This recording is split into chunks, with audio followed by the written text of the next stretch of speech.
I actually just wanted to go ahead and pop on here in regards to where have I been. I know I haven't posted anything in a long time, so that's exactly why I wanted to come on here.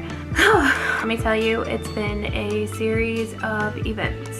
Some pretty major surgery back in October. I spent the next 4 to 6 weeks pretty much getting my health back on track, and I'm gonna go ahead and get a little bit more into that. I have actually been, you know, just mainly just kind of working on myself, eating better, working out more. I mainly want to just kind of take a break, so I've mainly just been focusing on that and then getting my headspace right, just to make sure, you know, that I was taken care of before pretty much anything else. Let me go ahead and get into as far as like what happened.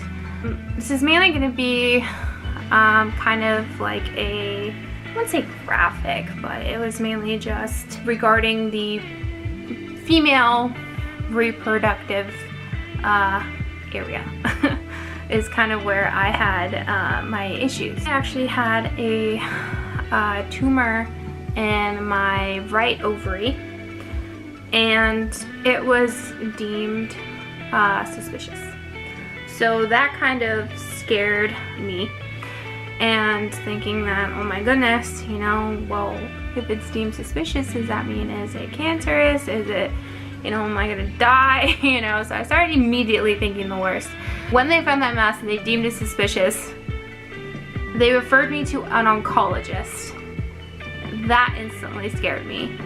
I got a little bit more information and started doing my own research, and what they told me, it was a mature teratoma or a dermoid cyst. And I'll kind of go a little bit into like the factual parts of it, learning a little bit more about it, what the symptoms were, just to kind of, you know, give like an educational type thing. I mean, it's nothing you can't Google, but I mean, I can kind of summarize it. I know for a while I couldn't explain exactly where all of this weight gain was coming from. I mean, up until about a couple of years ago, all of a sudden, just boom, I gained 40 pounds. I was active, like you know, I mean, I didn't exactly eat the best diet in the world, but I wasn't bad either. So, I mean, at first I was like 155, 160. I kind of like was in between that kind of range. And honestly, that was like I was like the happiest at that weight. If you can see from my last video, I have actually lost about a good 5 pounds since my surgery. That alone, I mean, the tumor was pretty huge. Definitely caused a lot of swelling in my abdominal area. So I've been cleared to work out again, so I've intensified my training. I'm doing a lot more cardio. I was actually diagnosed with polycystic ovarian syndrome. Yay me. But it's weird.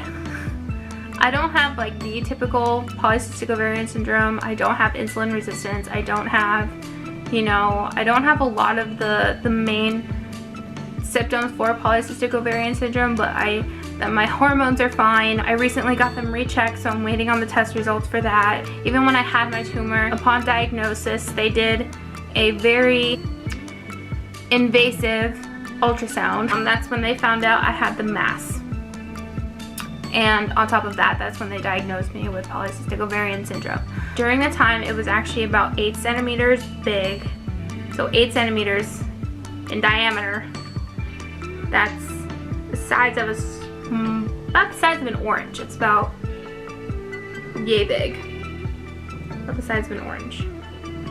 And by the time I actually had my surgery, the cyst had actually grown to 12 centimeters.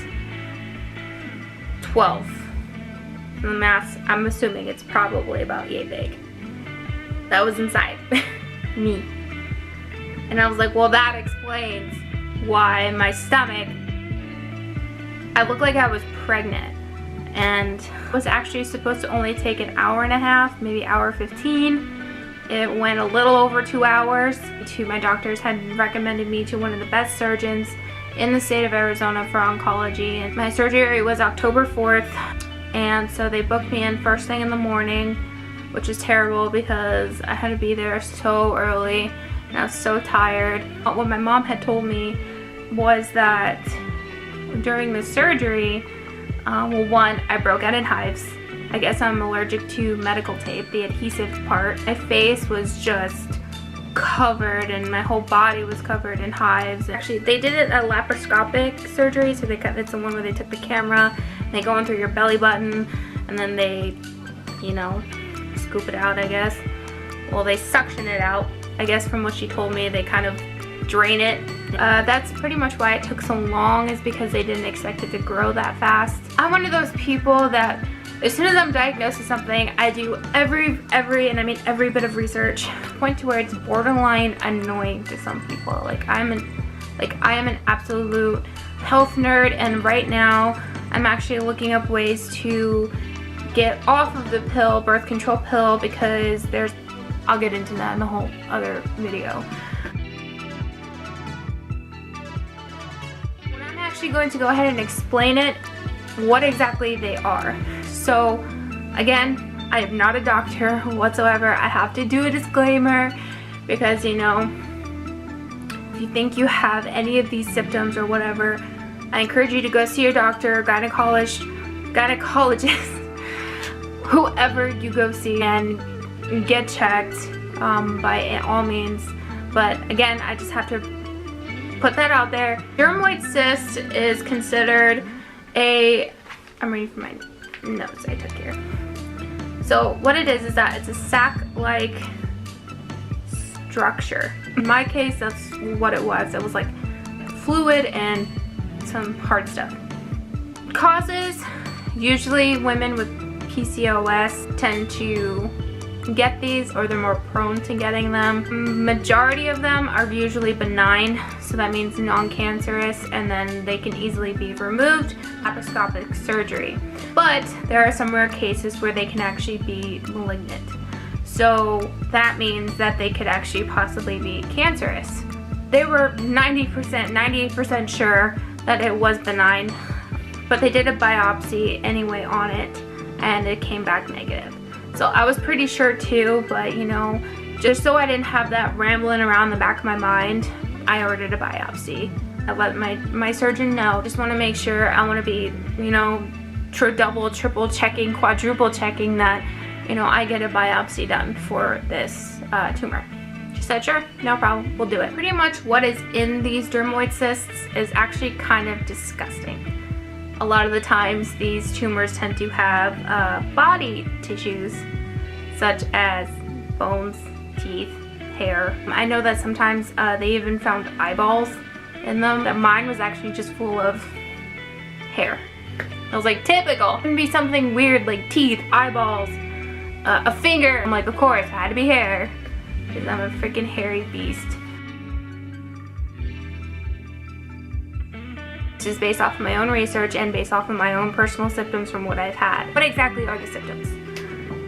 There are none. Well, they don't usually cause any if they're like a small one. So we're talking under 3 centimeters. I heard some stories of women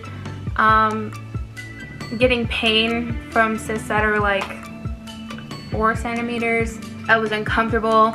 I couldn't do exercises. I couldn't do squats.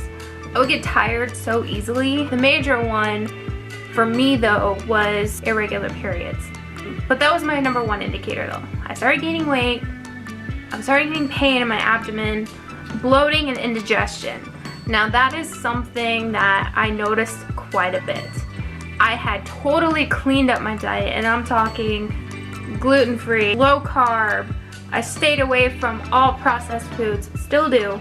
You know, all kinds of stuff, and I noticed that I was still feeling some type of bloating and indigestion, and I had all kinds of stomach problems. And now that I'm thinking about it, I had such bad stomach problems. I'm talking years back when I actually got put on like 4 different medications for my stomach issues. So that was probably an indicator that I had something going on. Abdominal girth. There was definitely some girth. It did look like I was pregnant, especially on my right side, like my lower belly. I mean, I've always had a bit of a pooch. Even back when I was 120 pounds, that was my lowest weight I have ever been at. I still have a pooch, and I don't want you guys to psych yourself out. Don't think you're gonna die tomorrow or whatever, but definitely if you are having any kind of these symptoms, definitely get yourself checked. Nausea and vomiting, I had that. Would actually get very sick, couldn't eat a lot. I definitely looked like I ate a lot, but I didn't. I would feel nauseous even when I wasn't hungry. I would feel nauseous just because it's Wednesday. Like, why do I always feel sick to my stomach? Well, that's because I had a freaking watermelon in my abdomen, my ovary. It was definitely something that I kind of wish that I could have, gotten it taken care of earlier instead of, delaying myself. I was getting so frustrated with myself at the fact that I wasn't losing the weight, and my anxiety and my depression and things like that were just, I was actually going to a very, very dark place. And I was not happy with myself. I was not happy with where I was at. It was a bad time. But I'm really glad that I had some really fantastic doctors and then that knew their stuff. And trust me, the healing process was not fun. I actually had to use a walker for at least about the first week and a half. As in, I could not get out of bed. I had to have help to get out of bed. You don't realize how much you take your abdominal muscles for granted until you need to get out of bed. The whole surgery was actually an outpatient thing. So what they do during the laparoscopic surgery is that they pump you full of air. Imagine things were a little uncomfortable. So your stomach is out to here. I was like, great. I didn't take any of the pain pills that they had prescribed me. They had prescribed me, I think, oxycodone. They prescribed me ibuprofen and Tylenol, which is pretty much what I had used. I've taken oxycodone before years ago when I got my wisdom teeth removed. I didn't like the way it affected me. It gave me terrible mood swings. The side effects of that were just not that great. Pretty much survived off of Tylenol and ibuprofen and went from there. I only took it when I needed it. I did need it though within the first week, and then the second week it wasn't so bad. Now me personally, I am a stomach sleeper, so it was definitely hard to adjust to sleeping on my back. I also took charcoal pills. I can't get them anywhere. I found these ones at my local CVS. They weren't that expensive, mainly to help absorb the gases in your stomach. Pretty much helped alleviate a lot of that discomfort. Actually pretty difficult to get in and out of the shower because I was so a little woozy. I mean, I think, well, the first night they tell you not to because of the surgical glue and stuff. They didn't even really stitch me up. It's mainly just the surgical glue. I actually have scars from it now. I mean, they're tiny. I mean, they're small little incisions. I mean, maybe an inch, if that. But overall, the healing and stuff like that, that was mainly the most difficult process. But I know that after about a week or so, the gases from your stomach start to travel. So it usually helps to sleep propped up. You don't want to be laying on your back. I mean, flat. Because trust me, you will regret it. During the night, one time, I accidentally started sliding down from my mountain of pillows, and I was regretting that. The gases have to go somewhere. So what they do is that they usually travel up. And with that being said, shoulder pain from hell. Shoulder pain from the gases traveling up your body. I definitely needed some Tylenol for that. For me it was. I mean, everybody's different, but at least for me it was excruciating. A little after my 2-week appointment, I was finally able to sleep on my stomach. I was so excited to finally sleep on my stomach. My incisions were pretty much healed, everything looked good. She even cleared me to sleep on my stomach. I noticed that I felt a little bit of stretching. She goes, your incisions look good on the outside. However, your insides now have to heal.